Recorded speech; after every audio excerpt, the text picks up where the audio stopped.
Welcome to your day 2 and we continue. So first exercise for today is going to be standing rotations. So the first exercise is going to be standing rotations, and I want you to focus on actually going super slow and try not to move from your body. So it's just from your hips. So we're going to lift your left leg at first, keep your foot not pointed and flexed. And you're going to rotate to the side, to the maximum. Then you're going to lift the leg up and bring it down. And you're going to reverse the movement. So up, to the side, knee up, bring it in front, down. Let's do 2 more times. Up, to the side. So notice I'm not rotating from the body. It's just from my knee. Lift it up. Try to tuck in your tailbone. Down. Back. Down. 1 more time. Up, to the side. Keep everything engaged. Rotate. Tuck in and down and back. Good. Same thing on the other side. We're going to do exactly the same. Knee up, to the side, lift up, tuck in.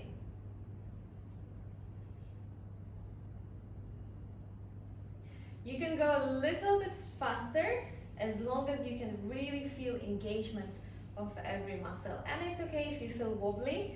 You also work a lot of your stability. Last time, to the side, lift up, tuck in, go down, and back, and down. Now we're coming back down and we're going back to your squat. So let's again start with 10 seconds. And if you are very comfortable in the squat, I would recommend to hold it longer, but I assume that you're here to improve it. So remember, anytime if it's too easy, increase the time. So let's go now into very similar rotations, but this time into all fours. What's happening now is that it's going to be a little bit easier to control and pay attention to your core. So you definitely don't want to arch your back once you lift in your leg. You're really going to try to keep your core engaged. So just move as far as your leg moving from the hip without including your lower back. So we're going to make 5 circles. So all fours, try to keep your core tight, lift the knee off the floor. We're going to rotate it to the side, keep core tight. We're going to lift it up and down. So we're going to go just 5 times. 2, 3, 4, and 5.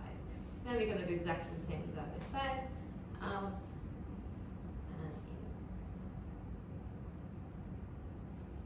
2, 3, 4,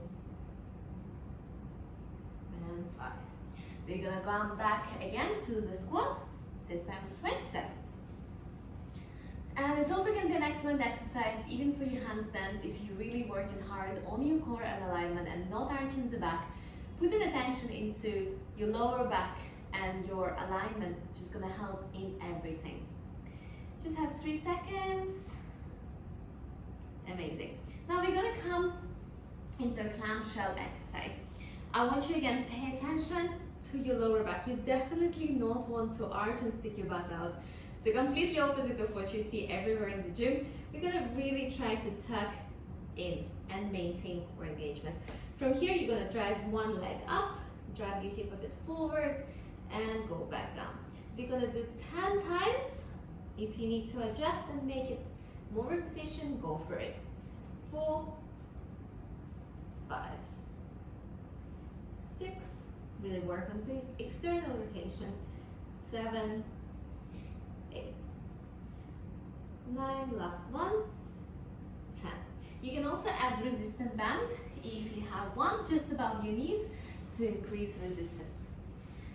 If you work with the resistance band, try to make sure that your knee still comes up and not staying inside because the band is too strong. So let's go into the other side. Same thing. As soon as you come up, align yourself. Your lower back flat, core engaged. 1, 2, 3, 4, 5, 6, 7, 8, 9, last one, and 10.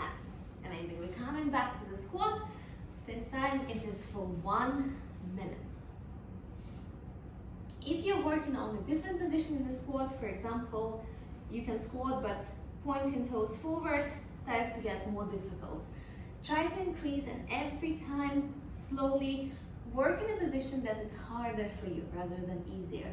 So that might be much easier if your ankles are tight.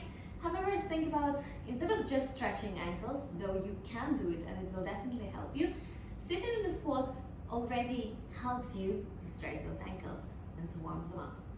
So 30 seconds.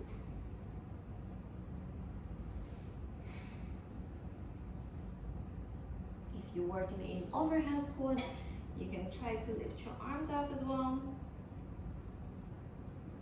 Again, you can come back to holding weight in front if the squat is too difficult. You just have about 5 seconds left. 4, 3, 2, and 1. Amazing. Today we're just going to add one more stretch, which is going to be figure 4. So you're going to keep the leg in front. What's really important is that you're not going to point your leg and twist from the ankle. You're going to keep your foot 90 degrees, and the whole stretch should come from the hip, not from the knee or from the ankle. From here, you're going to keep your hands behind you, keeping your chest forward, and you're going to bend the bottom leg, and just going to stay here.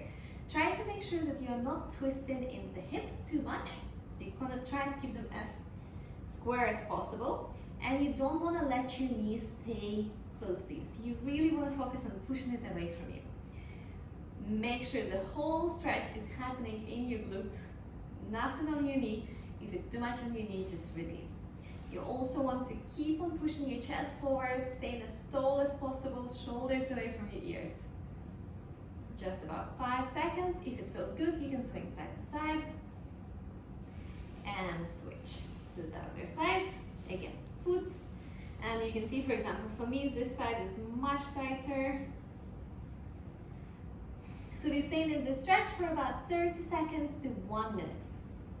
And remember, you can always repeat everything from the beginning.